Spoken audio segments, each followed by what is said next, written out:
그러나 한편으로는 시진핑이 모습을 감추면서까지 정보조직 단속을 중국에서 쿠데타가 발생할 수 있다는 소식이 전해졌습니다.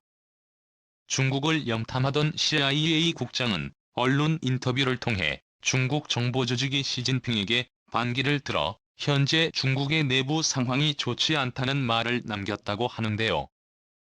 우크라이나 전쟁 이후 벌어진 중국 내부의 암투. 대체 중국 안에서 어떤 일들이 벌어지고 있는지 지금부터 관련된 내용을 자세하게 설명해 드리겠습니다. 이게 뭐지? 문자 메시지로 확인은 8년차 오는 충격적인 내용을 확인하고 다급하게 옷을 갈아입었는데요. 새벽 4시.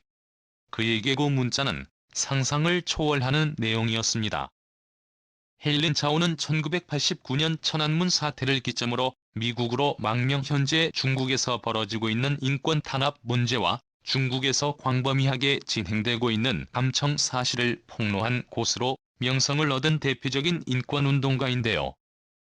미국에서 활동 중인 그에게 도착한 메시지는 눈을 의심하게 만드는 내용이었습니다.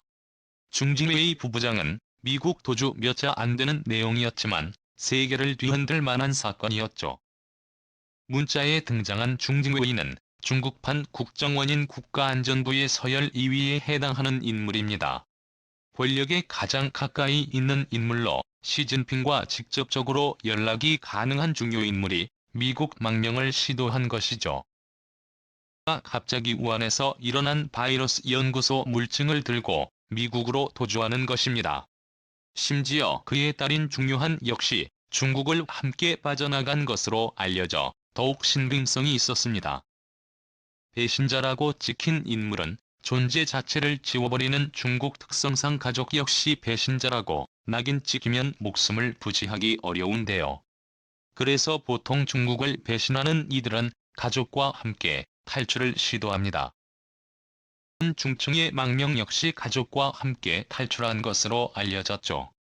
코로나의 기원을 밝힐 수도 있는 중요한 증거 자료를 들고 미국으로 탈출한 중국 국가안전부 고위직의 소식은 금세 SNS에 퍼졌습니다. 한 중국 정부는 중진회의의 탈출을 부인하며 그가 주재하는 회의 사진을 SNS에 올렸죠. 그러나 영상으로 그의 존재가 확인된 것이 아니고 사진으로는 얼마든지 조작이 가능하기에 중국 정부의 말을 믿는 이는 아무도 없었는데요. 중국 정부가 중진회의 사진을 게재한 이후 미국 공화당 내 보수 주류계 바인 공화당연금위원회 멤버 솔로몬이는 중진회의가 미국 방정보국 보호 아래에 있다고 밝히며 중국 정부가 공개한 것은 포토샵으로 위조된 사진이라고 주장했죠. 흥미롭게도 중국 정부는 미국의 주장에 대해 이례적으로 빠르게 답변하며 거짓 선동이라는 주장을 펼쳤는데요. 보통 공식 외교 창구를 통해 미국 정부에게 항의하는 중국이 이례적으로 중앙정법위 SNS를 통해 반박하는 내용을 게재한 것인데요. 중앙정법위는 중국의 사법과 공안기구를 총괄하는 단체입니다. 신기하게도 이번 사건이 벌어지고 난 뒤 중앙정법위는 해외 정보기구의 침투와 기밀 절취 행위가 급증하고 있다는 게시글을 올렸는데요. 중국의 안보를 위협하는 이들을 척결해야 한다는 주장을 각종 관영 매체가 이례적으로 기사로 옮기면서 해외 적대 세력과 결탁한 반중 인사들을 색출해야 한다는 주장이 사방에서 나온 것입니다. 이를 미루어 짐작했을 때 중칭회의가 미국으로 망명한 것은 사실로 보이는데요. 중국 최고위직 인물이 미국으로 넘어가는 것은 처음 있는 일입니다. 감시 체제가 활성화된 중국에서 쉽게 도망치는 것은 불가능에 가까운 일이죠. 그런데 촘촘한 경계망을 뚫고 중진회의가 도망을 친 것입니다. 군사 및 정보 전문가들은 이 사건을 굉장히 특이한 사건이라고 분석했는데요. 공통적으로 전문가들의 입에서 나온 결론은 단 하나였습니다. 중국 정보 조직에서 반역과 분열의 조짐이 보인다는 결론이었죠. 중국은 미국이 운영하는 CIA와 같은 정부 조직을 두고 있는데요. 중진회의가 소속된 국가안전부가 대표적인 조직입니다. 현 시진핑의 맹목적인 충성을 보일 것 같은 이 부대가 반역의 조짐을 보인 것은 중증의 사건 외에도 있습니다. 바로 최근 있었던 우크라이나 전쟁입니다. 윌리엄 번스 CIA 국장은 일련의 우크라이나 전쟁 관련 브리핑을 진행하다가 중국과 관련된 이야기를 하면서 시진핑이 전쟁 직전까지 이 사실을 모르고 있었던 것 같다는 내용을 언급했는데요. CIA 국장의 브리핑에 기자는 정보의 정성이 어느 정도인지 물어봤는데요. 100%에 가깝다는 이야기를 하며 시진핑이 전쟁 직전까지도 러시아가 어떤 결정을 내리는지 알지 못했던 사실이 드러났죠. 보통 정보 조직이 활동을 하면 러시아 전쟁 소식을 사전에 알 수 있었겠지만 시진핑은 이 사실을 몰랐던 것이죠. 정보 조직이 시진핑의 반격이 되지 않는 한 불가능한 일이라 할 수 있습니다. CIA 국장은 또한 현재 단계에서 말하기 조심스럽지만 지금 중국 정부 조직 차원에서 대규모 반역이 일어날 가능성을 배제할 수 없다는 말까지 남기며 중국에서 일어나는 일이 심상치 않다는 점을 언급했습니다. 현재 모든 윤이 우크라이나로 향하는 와중 중국에서는 예상치 못한 일이 수면 아래에서 진행되는 것이죠. 실제로 중국에서는 석연치 않은 일이 벌어지기도 했습니다. 베이징 올림픽이 개최되었을 때 시진핑을 필두로 한 고위 관료들은 올림픽 홍보에 여념이 없었는데요. 시진핑은 부임까지 대동하며 올림픽 성공을 위해 화면의 모습을 드러냈습니다. 그러나 올림픽 개막 사흘 뒤 시진핑은 미디어에서 갑자기 모습에 줬습니다. 중국 공산당 최고 수뇌부인 정치국 상무위원 7명이 시진핑과 함께 일제히 모습을 감춘 것인데요. 매일 저녁 전국 연결 네트워크 뉴스 신호네모의 모습을 비추던 시진핑 대신 과거 시차를 떠났던 젊은 시절 시진핑의 모습이 화면에 드러났죠.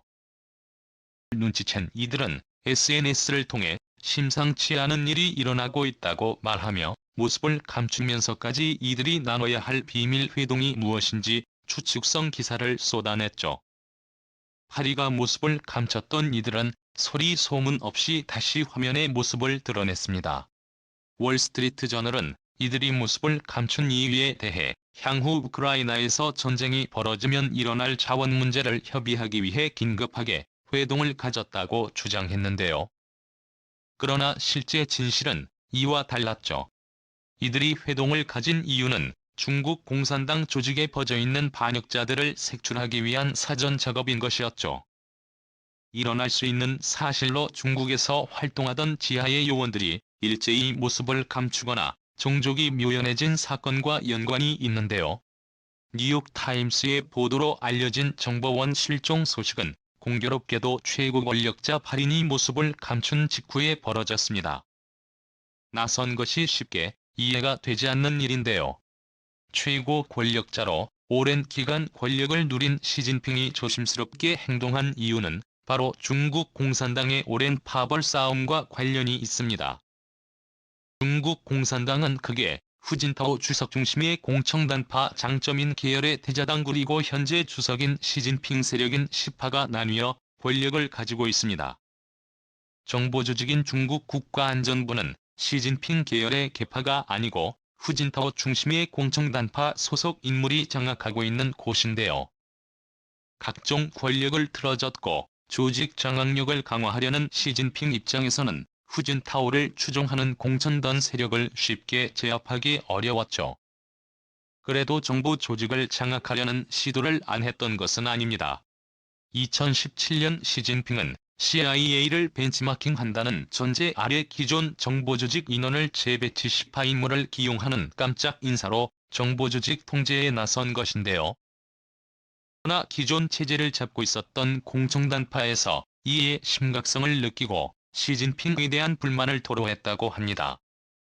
분노한 시진핑이 이들 세력을 한 차례 숙청했으나 이들 중 잔존 세력이 아직도 정보조직에 남아있었던 것이죠. 현재 중국에서는 공청단파를 중심으로 한 정보조직이 시진핑에 대해 반역의 마음을 품고 이를 뒤엎기 위한 행동을 하는 것이라고 볼 수 있는데요. CIA 국장의 의미심장한 발언은 이를 염두에 둔 것이라 볼 수 있습니다. 망명할 수 없는 건 정보부 고위 인사가 탈출에 성공한 것도 시진핑의 불만을 가진 정보 조직에서 계획했기 때문에 가능한 일. 튼튼해 보였던 시진핑의 앞길에 먹구름이 낀 것인데요. 마오쩌둥 사후 장기 집권이 지속된 적은 없었으나 시진핑이 3기 집권을 외치며 혁명 원로들의 뜻을 거스리는 일이 일어나는 지금 장기간의 독재를 더는 참을 수 없는 계파 갈등이 전쟁을 틈타 터져 나온 것입니다. 심상치 않게 전개되는 중국. 과연 어떤 결론이 나게 될까요? 시청해주셔서 감사합니다.